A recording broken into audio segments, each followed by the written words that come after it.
राजस्थान के एक छोटे से गांव में रामलाल नाम का किसान अपनी पत्नी सीता और दो बच्चों के साथ रहता था।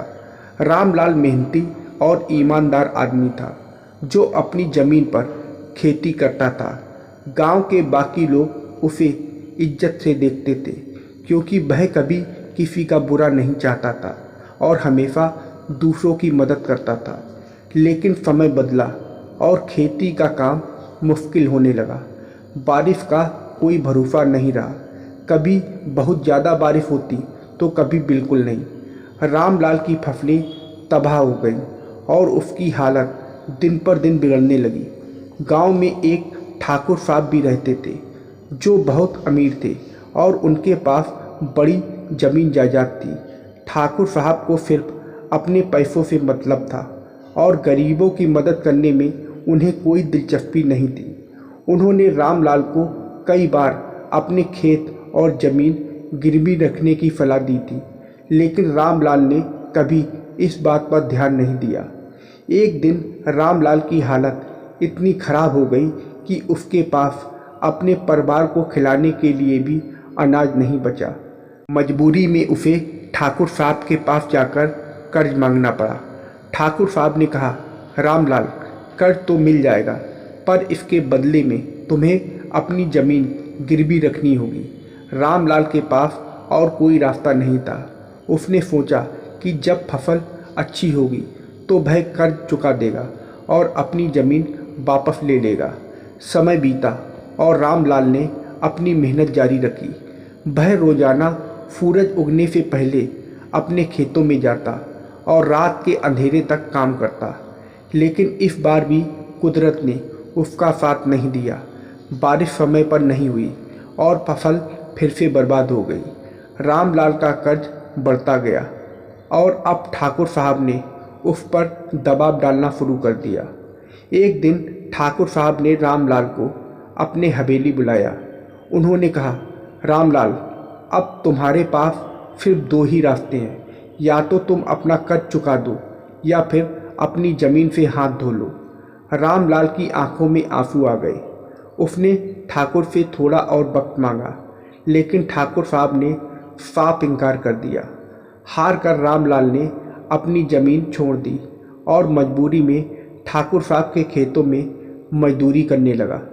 अब रामलाल के पास अपना कुछ भी नहीं बचा था। उसने अपने परिवार के साथ मिलकर ठाकुर साहब के खेतों में काम करना शुरू किया। ठाकुर साहब ने उसे कभी भी इज्जत से नहीं देखा और हमेशा उसे नीचा दिखाने की कोशिश की। लेकिन कहते हैं ना कि कुदरत सबका हिसाब बराबर करती है।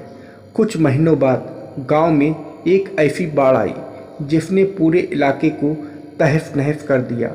ठाकुर साहब की पूरी ज़मीन और उसकी हवेली बाढ़ में बह गई। उनके पास अब कुछ भी नहीं बचा। जो लोग उनके आगे पीछे घूमते थे, अब वही लोग उनसे किनारा करने लगे। दूसरी ओर रामलाल और उसका परिवार किसी चमत्कार से बच गए। उनकी छोटी सी झोपड़ी जो गांव के एक ऊंचे स्थान पर थी, बाढ़ से बची रही।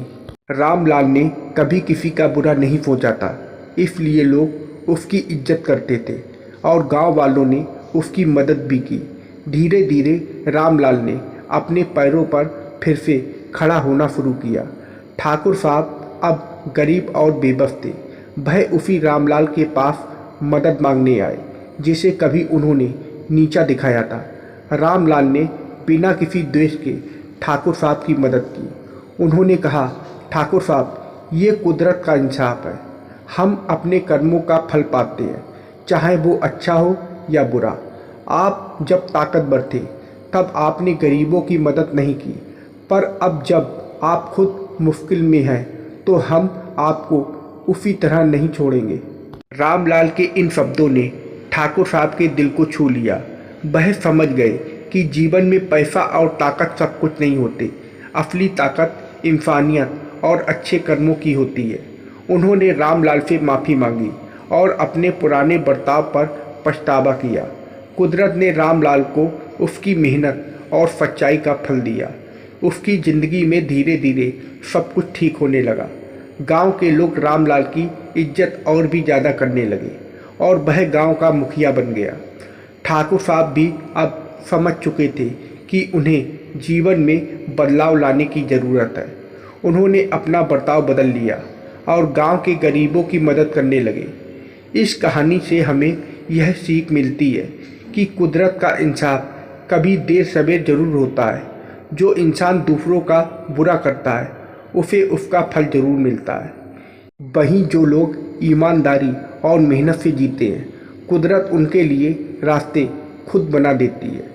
तो दोस्तों, आप लोगों को यह कहानी कैसी लगी कमेंट करके ज़रूर बताइएगा और वीडियो को लाइक और सब्सक्राइब करना मत भूलिएगा। वीडियो को पूरा देखने के लिए आप लोगों का बहुत बहुत धन्यवाद।